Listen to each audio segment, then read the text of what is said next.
ผู้วงเป็นอยู่บ่นี่เนาะแกงหน่อไม้นี่เนาะพี่น้องวันทองนี่ใครแน่ดอกเนาะเฮ็ดกินเป็นเนาะวันทองผู้วงเฮ็ดบ่เป็นก็เฮ็ดเองบ่โอ้เฮ็ดทองยิ้มพี่น้องเอ้ย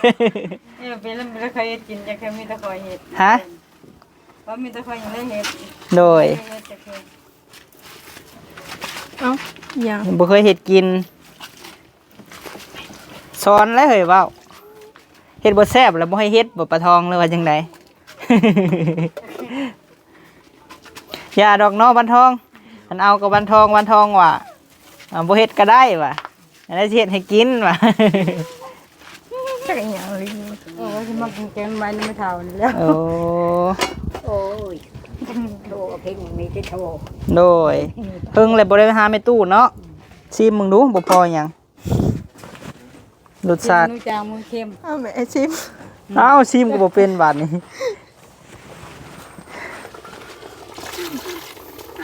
เอาบ่วงคนบาดนี้คนแล้วเอาขึ้นโลดมันมีพ่อที่จังแต่ปีนี้ว่าช่วยเบย์ได้ปีนี้ แฮะก็ เขาโกน ติดหม้อแม่นบ่ ค่อยเสียไป ห่านเห็นบ่ติดหม้อเลยปูกระเบื้องแล้วพี่น้องไอ้เฮือนซานไว้ตู้คำนี่เนาะสบายดีเด้อสร้างเปลี่ยนเด้อโดย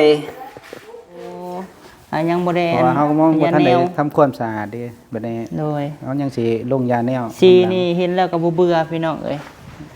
เริ่มปูเต็นนอกนี่เข้าไปเนาะก็คือว่าแอมฟ้าไม้เชื้อราเรียบร้อยพี่น้องเอ้ยเฮือนซานเมตุคำเนาะเริ่มเป็นสัดส่วนรูปร่างแล้วพี่น้องเอ้ยใกล้สิสำเร็จแล้วเด้อเนาะ ไม่แล้วเมื่อวานยังหูจัก แล้วว่าเจ้าคือบ่ไปว่าบุญวานนี่นั่งลิ้นก็คือบ่ไปเบิ่ง ได้เอ็ดไปสั่งเอ็ดสั่งกระทานผ้าขาว สังฆทานพระข่าวมาแล้วเนาะบ่เคยไปวัดแล้วบ่ฮู้เฮ็ดโรงทานใครอยากกินก็ได้ไปโรงทานน่ะเสียดายอยู่วานนี่ลิ้นเอ้ยแนวกินเฮาบ่ได้เว้าแนวกินน่ะ เขาเป็นหายมีไปได้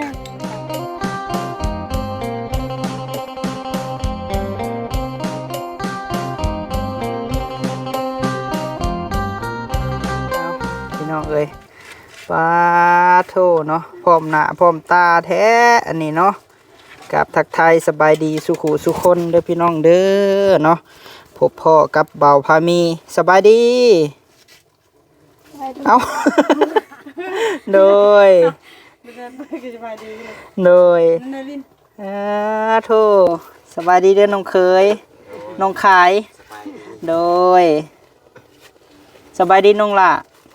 โดยมื้อนี้วันทองอยู่ซ้อนน้องแหล่แกงหน่อไม้พี่น้องเอ้ยเปิดภาพมาโทไผไปหาหน่อไม้นี่ฮะน้องไม่เท่า ไม่เท่าเลยเอา มาตูไปหาหน่อไม้ให้น้องแหล่มาโชว์ฝีมือให้ไอ้วันทองมึงดูค่ะ ปลามาลิ่นบ่ปลาทองโอ้โธ่สายผู้วงเป็นอยู่บ่นี่เนาะแกงหน่อไม้นี่เนาะพี่น้องแกงหน่อไม้เขาว่าน้ำน้อยเปิดกระแยงยังไม่ได้ใช่จ้ะ บอสพักแย่งบอสิปงจังไส นี่เป็นพดกระชิมเลยนะก็ได้ ให้น้องแหล่ปรุงมึงดูแซ่บอยู่บ่อืม หามันเอา อยู่เพื่อนเป็นเถาคำคือเก่าพี่น้องเอ้ยสร้างเห็ดกินเองสบายเนาะโอ้มาแต่หึงเลยบอกปลาทองหนึ่งเติบแล้วย่างมาบ่น้องผู้วงเห็ดกินพี่น้องเอ้ยงานนี้หันมาซิมฝีมือเบิ่งคันโบเข้มเลยใช่ผู้วงโบเข้มกระจาง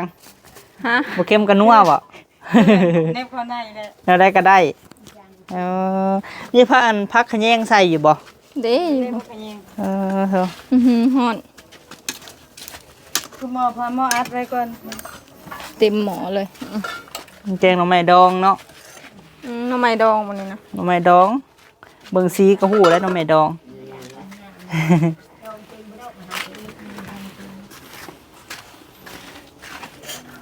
บ่วันทองนี่ใครแน่ดอกเนาะ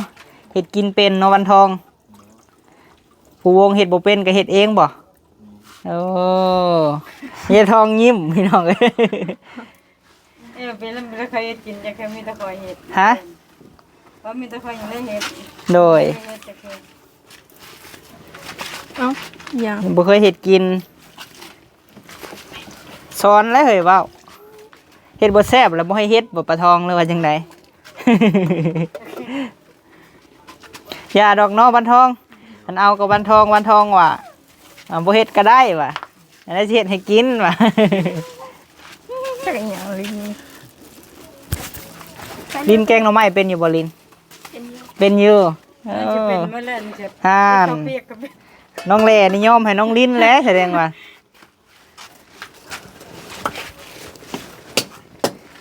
วันทองเคยเฮ็ดบ่ล่ะ โดย เออ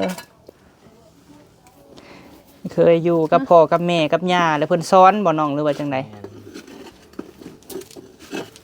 มื้อนั้นก็เห็นเพิ่นเฮ็ดก็แซ่บอยู่พี่น้องไอ้แกงหน่อไม้ถ้าคนเคยเฮ็ดกินแหละจังใส่ผักขะแยงต้นสิปงเนาะแม่เฒ่าถ้าไปใส่เลยมันจะบ่มีรสชาติเนาะวันทองเนาะ เปื่อยจะกะกิ มัน นเปื่อยกันหอม อืมเห็นบ่เข้าเบื่ออีหยังเราก็ใส่พร้อมกันเลยพี่น้องเอ้ยจะซีมเบิ่งรสชาติได้จังข้างบ่วันทองบ่ได้เฮ็ดบ่แม่นเฒ่า บ่ยิงมันสิได้สิได้ถึงกระชาก แม่นและได้บักหลายๆหนึงเฮ็ดปัวฮะบ่ได้ไปหาเลาะเบิ่งบ่ปะทองนี่ป้าไม่เท่าค่ำนี่เขาไปเลาะเบิ่งแน่ สาวคุกไปดอกเบิ่ง บ่มีบ่ เฮ็ดมันเน่า โอ้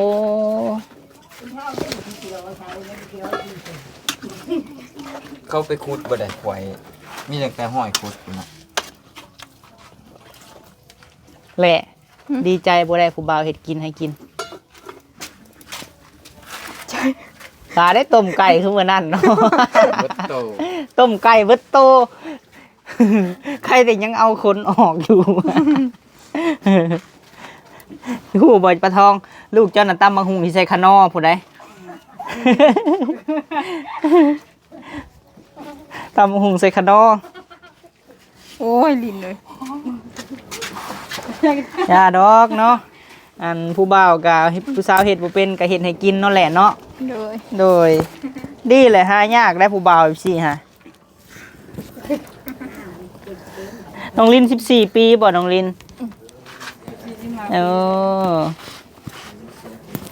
เท่าทานบ่เจ้าอยู่เฮือนหาปลาทอง เขา อย่ามาพี่เพลงนะทั้งพุ่นน่ะมันสิติดลิขสิทธิ์พี่โอ้ ไม่ใช่นี่กะแกมารถหนึ่ง เจ้าหันใด แม่ อะไรให้ย่างลิ้นย่างมะลิ้น แม่นผู้ชื่อแล้วบ่ถึง โอ้ยจะมากินแกงใบนี่ไม่เท่านี่แล้ว โอ้ โอ้ยโทรเพิ่นมีแต่โทร โดยเพิ่งเลยบ่ได้ไปหาแม่ตู้เนาะแกงหน่อไม้ได้จักสอบหาขายทานนะขายเลยบ่ ทางเตเตาก่อนพอแล้ว เจ้าก่อนได้จักเป่าค่ะ 30โอ้เจ้าก็เฮ็ดใหญ่อยู่ซะเนาะสอบเท่าได้ขายทางเจ้าค่ะ 40 40ที่ว่าอันวันทองไปแก่ให้มื้อนั้นนี่ซะแหละได้กองเลยบ่ อีกกองแล้วบ่แม่ พอสิกองมือแล้วมือนี่ก็กองแหละ กองทาน กินข้าวไว้หั่นแล้วก็ตัดใหม่ โดย มือกับกองบาทเดียวนะ อันนี้ย่างมาน้องลินน่ะอยู่น้ำไผลินอยู่น้ำทงบ่เจ้านั่นหรือว่าอยู่น้ำแม่เดี๋ยวนี้ฮะอยู่น้ำแม่เมื่อแล้วบ่เมื่อแต่หึงเลย แม่นมึงแต่บนช่วงเฮอคุณ เออ ป้า1 2 3หลายคนอยู่เนาะยายทองเนาะย่างลัดมาพี่น้องเอ้ยบัดเมื่อนี่เฮ็ดเอาได้แหละอัดกันเมื่อบ่ แม่นแล้ว อัดกันสัมปากระป๋อง เปลี่ยนแล้วบอกว่ารถเพรถอ่ะนะฮะแล้วอัดกันหลายโพด โอ้ยมันนั้นเพิ่นมือขี่มากับมันลาน้อยอันเด้ชวนน้อยมันตกแล้ว โต ว่า ตกเปลี่ยนแล้วบ่ล่ะ เองนะ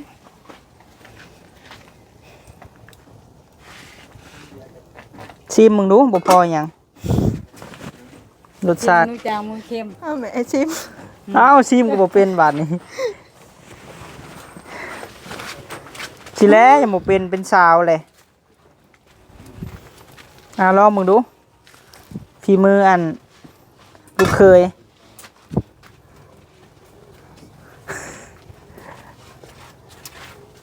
โอ้แซ่บ แซ่บเลย แซ่บแล้วเราปรุงก่อนว่า โอ้ยเชื่อเถอะผมจะแย่งดีเกิน ยังบ่ทันผดได้ไหมเท่า มันพูดถึง ซิมแนวใดอันคันน้ำยานางยังอันไหนอยู่จักหน่อยก่อนกล้วยเอามาแต่วัดเด้อพี่น้องเอ้ยตำกินได้ไหมเท่า มันเมื่อคอยนาวีนึงกินมาตำมาตำกินเมียงกินสม เด็ดไหม่แหละผักขะแยงค่ะ ชื่อทางอันห้าทางอันนั้นเลย ไปครบเขาจะจูเล่นมาทาลืมเอาคุณจะไง ใส่กระแสคือกั้นพักนางตูกะ มือนั้นได้ไปแล้วหน้าเปล่าไปลงเอาเขาจะไงฮะลงไปกับพระราชดินแห้ โอ้ยเนาะเจ้าหาไม่เท่าเอ้ยระวังได้หัวแตกย้อนได้ แล้วคุณพระราชอะไรลูกอุ่นทอง เนี่ยปลุมลงน้ำไหลลงน้ำบุญพี่ตายน้ำโม่ โอ้ยยังว้าวเลย ฮะ แล้ว จะลอยน้ำได้บ่ไม่เท่าลอยน้ำเป็นบ่ บ่ บ่เป็นหันอย่าลงเด้อไม่เท่าเอ้ย อยู่เคยเชี่ยดีโดนะ โดย ท่านไรอัน เจ้าคือหมิ่นแท้อันนี้ไงอ้ายนี่ล่ะมันตกน้ำได้ เวลากินดินแห้แล้วก็มันไหลลงน้ำเลยนะนั่นได้ ยัง ค่ะ ใช้อยู่ไรอยู่ดีเลยคุณพระราชถึงแล้ว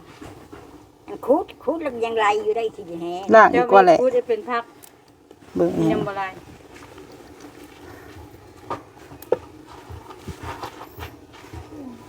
แกงเอาไม้ช่วง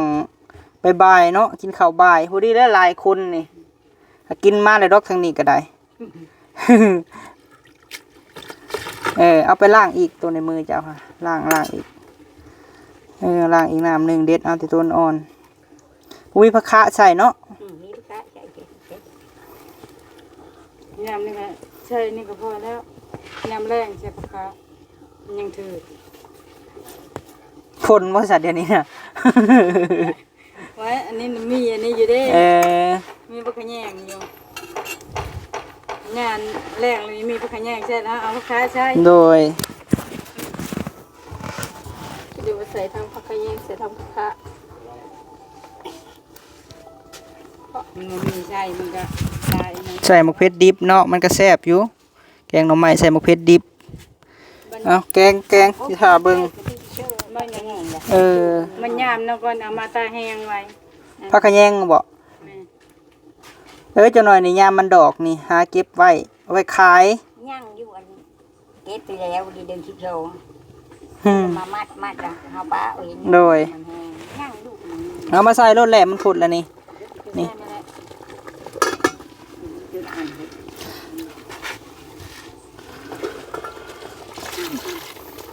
เอาบ่วงค้นบัดนี้คนแล้วเอาขึ้นรถ เอาที่พวกเจอมันมีพ่อที่จำ อืม แต่ปีนเห็นว่าช่วยไปได้ตัวนี้ แฮะก็ เขาโกน ติดหม้อแม่นบ่ ค่อยสิไป ห่านเห็นบ่ติดหม้อเลย เพียงใส่กระดูกบ่ ใส่ อืม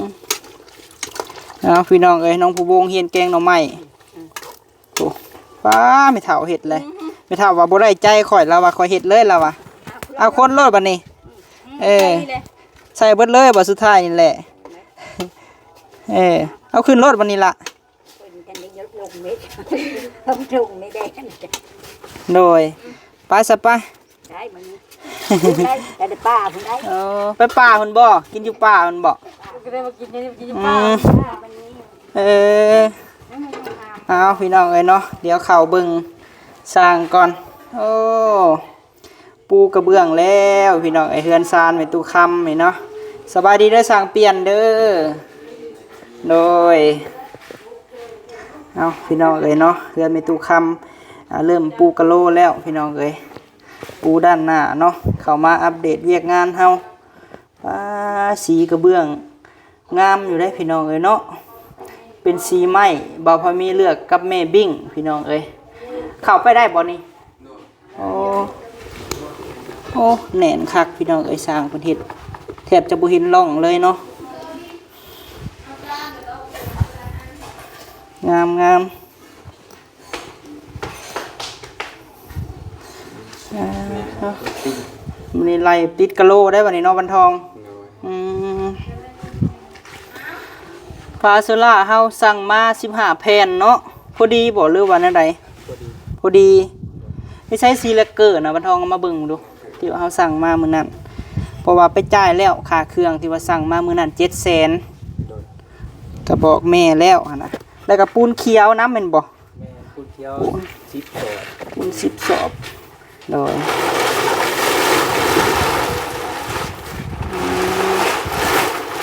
ปูน10สอบ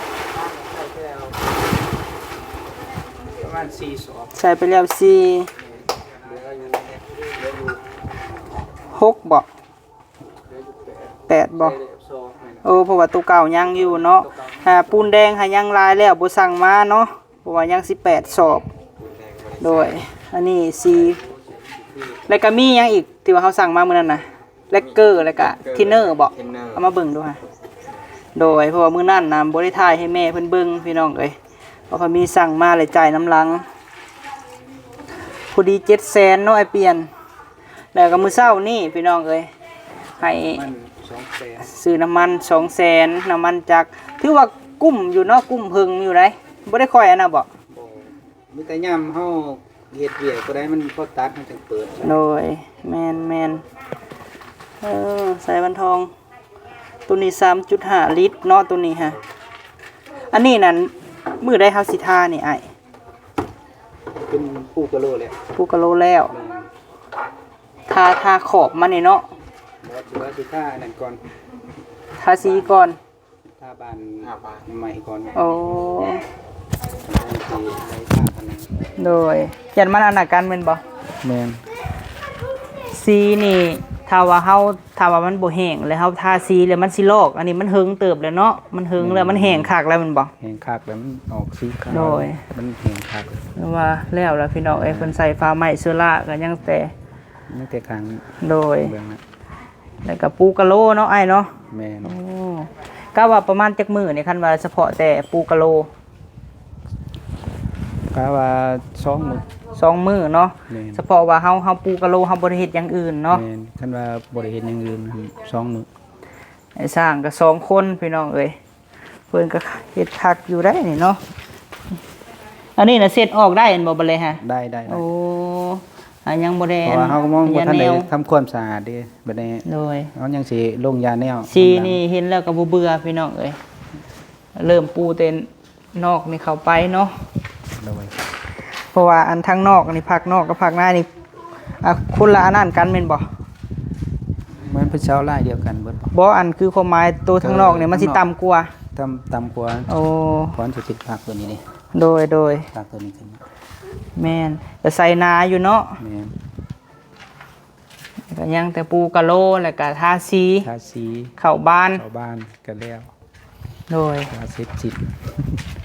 หังยังแต่ว่าทั้งหนาแล้วทีเดียวบนทั้งหนาบ้านนั่นนี่ว่าสิถามพ่อเพชรเจ้าถ้าสิว่าจังได๋ โอ้ใส่หน้าใส่ให้เฮาเบิ่งดูไอ้เฮาให้เบิ่งมุมไกลว่าจังได๋ก็ มุมไกลที่ว่าหนาบ้านคือจังซี่เนาะเพิ่นสิป้าโดงจังซี่บ่หรือจังได๋ โอ้ แต่ว่าอยากให้ หรือว่าบ่มีอันเพิ่มเติมบ่สิเนาะโดย ก็สิมีแผนจังไดมาใช้ใหม่นะ โดยโอ้คือความหมายเจ้าคิดว่ายันว่าเพิ่นว่าให้เฮ็ดระบอกระเบียงสิบ่ โดย เดี๋ยวสิถามให้อ้ายเอ้ยนี่ใส่แล้วพี่น้องเอ้ยฟ้าไม้ซื้อละเนาะ อืม แต่ตามที่เว้าแต่ก่อนหั่นน่ะคือว่าบ่มีหั่นนะไอ้ที่ถามพ่อกับแม่เบิ่ง ก็ต้องให้ โดย ว่าพามีคุยก็ บันไดนี่ซึ่งไดนี่ฮะอ้าย บันไดนี่ซึ่งนี้เพราะ บ่ให้มันใกล้ประตูหลายเนาะ ต้องออกกลางตัวนี้มา โดย มันสิไปตรงนี้ แม่น ตรงนี้แหละไปเบื้องที่ จะคันเดียว ขันหนึง มันต่ำเนาะบอดี้บล็อก2ก้อนเลยพี่น้องเอ้ยขึ้น เพราะว่าบล็อกเขาถือกองมาให้ได้ก่อนหนึงพอดีมันก็ขึ้นชั้นเป็น แม่นและบันไดนี่ สองชั้น แม่น เพราะว่า แม่น มันถือบันไดสอง โด ชั้น ย พอดี เดี๋ยวว่าสิถามพ่อกับแม่ก่อนถ้าว่าบ่มีหยังเพิ่มเติมหั่นนะเนาะ โดย หรือว่าใส่อันนี้แล้วก็โอ้อยู่ได้แหละพี่น้องเอ้ยสมมุติว่าสร้างเวลาฝนตกแห้งก็เข้ามาอยู่พี่ก่อนก็ได้เนาะ แม่น ก็บ่แห้งแล้วว่าฝนช่วงนี้ก็คือสิเบิดฝนแหละเนาะ เขาหน้าเด้ๆเขาเริ่มเกี่ยวเขา โดยเพราะว่าบ้านพับรายกรอีหยังเฮาก็ซื้อมาเบิดแล้วพี่น้องเอ้ย ยังแต่ถ้าเพิ่นติดกะโลแล้วเพิ่นก็สิเข้าบ้านประมาณ2มื้อเพิ่นว่าถ้าว่าเฉพาะแต่ติดกะโลเนาะ โดยป้าซาไปกินข้าวเจ้าเนาะ โดยไปทำกันเพิ่นแหละพักเทแล้วพี่น้องเอ้ย โดยนี่รายทานว่าอัปเดตเรื่องมีตู้คำในเด้อพี่น้องเอ้ยเพิ่นว่าเนาะนี่ทางนอกก็ถือว่าแอมฟ้าไม้เชื้อราเรียบร้อยพี่น้องเอ้ยเฮือนซานมีตู้คำเนาะเริ่มเป็นสัดส่วนรูปร่างแล้วพี่น้องเอ้ยใกล้สิสำเร็จแล้วเด้อเนาะเฮือนซานทางไม่เท่าคำฝากเป็นกำลังใจให้เพิ่นแน่พี่น้องเอ้ยพอได้อยู่เฮือนจบงามเนาะขอให้พ่อกับแม่บ่าวพามีได้บุญได้กุศลเด้อเนาะที่ว่าซอยไม่เท่าคำเนาะทั้งแม่ลัดแม่เลืองพร้อมโดยขอให้พบเจอแต่สิ่งดีๆสร้างกะ2คนพี่น้องเอ้ยกาญาติเฮ็ดหันเฮ็ดหนีแน่เพิ่นก็ได้แล่นกะปูกะโลแล่นเฮ็ดอันนี้เพราะว่าช่วงมือลมๆหันเพิ่นก็เลยไปยิงอันนี้ใส่พี่น้องเอ้ยเนี่ยก็ยังเพิ่นยิงน็อตอันนี้ใส่นี่เนาะโอ้เพิ่นก็เฮ็ดงามอยู่ได้พี่น้องเอ้ยตัวนี้หันเพิ่นบ่ทันยิงน็อตใส่ญาติปูกะโลแน่พี่น้องเอ้ยยังยิงน็อตใส่ตัวนี้เนาะอ้ายเนาะโอ้แล้วก็ปาดอันนี้ออกแม่นบ่ ปาดออกแล้วอันนี้เฮาปาไว้เพื่อเวลาเฮายิงน็อตยิงหนังน้ำหลัง โดย บัดนี้เฮายิงน็อตแก่แล้วก็สิปาดถามเลย แม่นมันก็อันเสมอกันเนาะสร้าง2คนเนี่ยญาติปูกะโลแน่ญาติเฮ็ดดีแน่ โดยแม่นว่าโธ่เช้านี่บ่ได้กินได้เนาะพวกบ่ได้กินได้เนาะเบิ่งเด้อแม่บิ่งโปรเฟสเอ้ยแม่ตู้คำฮะทำความสะอาดผู้แป้นเติดอยู่เฮ็ดแต่ห้อยมือคักแล้วบัดนี้เนาะสร้างเพิ่นก็เบิ่งอยู่พี่น้องเอ้ยเช้ากับปวกบ่ได้กินคักอยู่เนาะ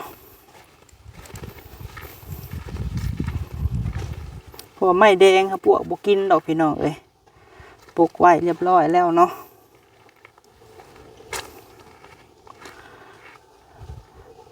ไก่สีสำเร็จแล้วพี่น้องเอ้ยไก่สีเห็นเพื่อนไม่เท่าคำสำเร็จแล้วเพิ่นสิได้อยู่บอนคักแล้วเนาะ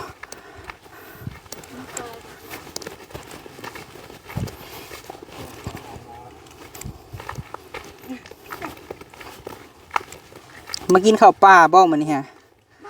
โอ้โธ่ อันนี้ใส่จักตัวนี้สิอันนี้ ปลาทองพี่น้องเอ้ยมื้อนี้มากินข้าวร่วมกัน กับ ดองเนาะกับ กับยอมเด้อ คือบจกเข้ามาทางสร้างๆนี่ ตัวมาอื่น แล่ตัว ใช้แถวแหล่ไปใส่บ่กินบ่แซ่บบ่แม่เฒ่า แก่ได้ จังให้แม่เฒ่าเฮากินได้คือเจ้าเด้แม่ตู่เอ้ย ดีแล้วนี่ดู โดยอย่าเสียแต่บ่มีแขวเนาะ เคยมีแค่ว่าสิ แซ่บบ่ปลาทอง แซ่บเข้าวันเอาแช่เกินนะเข้ากับจานนะว่า ไม่ใช่จะมาที่ทานพี่แล้วนี่ถึงใครยังในบุญไม่จุกเอาไปนอนน้องคือถ้าแล้วก็ยากมัน แม่ตู่เฮานะ แล้ว โอ้ แล้วมันน่ะ แล้วเนาะแม่เฒ่าหันเสียแต่บ่มีแขวพี่น้องไอ้แม่ตู่คำ ไม่กินแกงนี่แล้ว โดยแซ่บบ่วัน อร่อยค่ะ อายบ่จักเสาแหล่นี่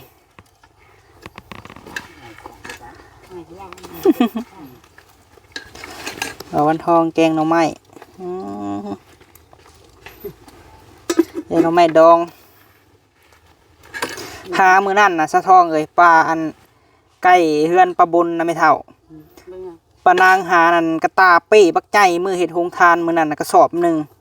ไม่ไหม หน่อไม้ฮะเจ้าบ่ได้ไปหาบ่แล้วก็เสาเพชรใกล้เฮือนเฮาเพิ่นมาขายเฮา200,000น่ะ2กระตาเป้น่ะ หลายหลายหน่อไม้อ่อน เอาเห็ดโฮงทานหาได้ไหมเท่าที่แกงไปอันเห็ดโฮงทานมื้อนั้นฮะ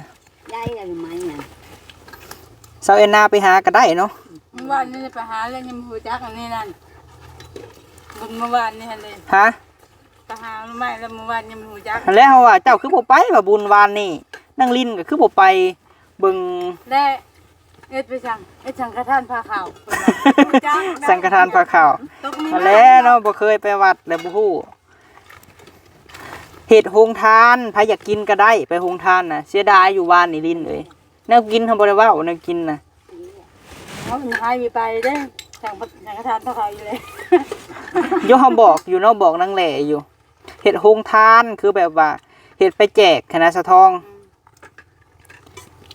เฮ็ดไปแจกให้คนกินให้อิ่มหั่นน่ะ ไม่เท่าที่มันฆ่าไปไม่ได้ก็คือ มีเท่าค่ำนะครับไปบ่ได้เพิ่นว่าเพิ่นเข้าอันคริสเตียนเด้ ไม่ได้เขาว่าเขาว่า ซะแล้วแฮงไปได้เนาะแม่ตู้เนาะ เต็มกับผู้ช้ำ ไปแห่ กันผู้จักเยอะน้อยไปละวัน ฮะแลยังวะ นี่มันหาว่าสิได้ เขาเอามาแช่ๆวานนี่ฮะแซ่บอยู่บ่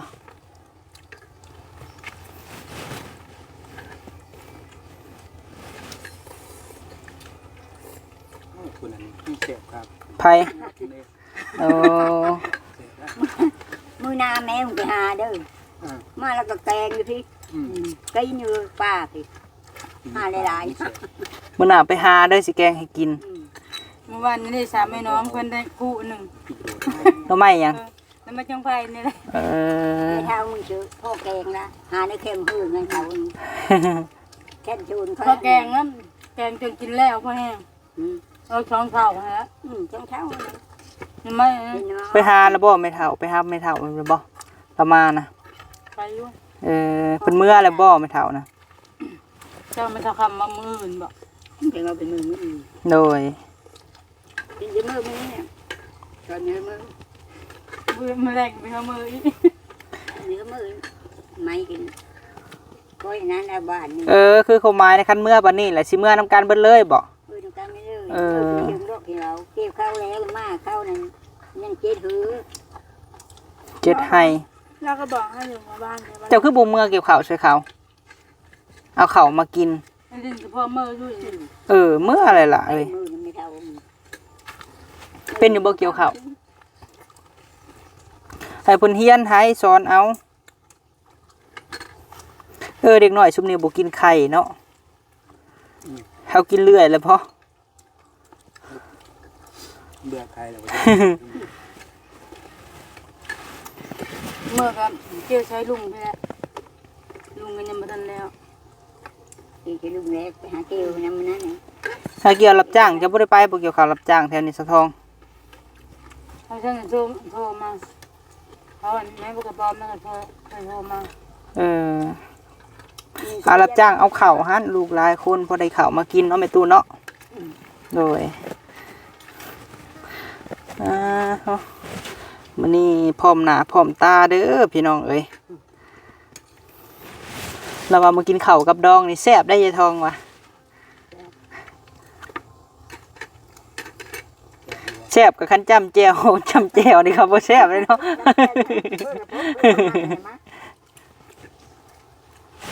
เอาให้แม่ตู้กินข้าวอิ่มก่อนพี่น้องเอ้ยเนาะพี่น้องเอ้ยเนาะคือว่าแม่เฒ่ากินข้าวอิ่มแล้วเนาะตู้เนาะ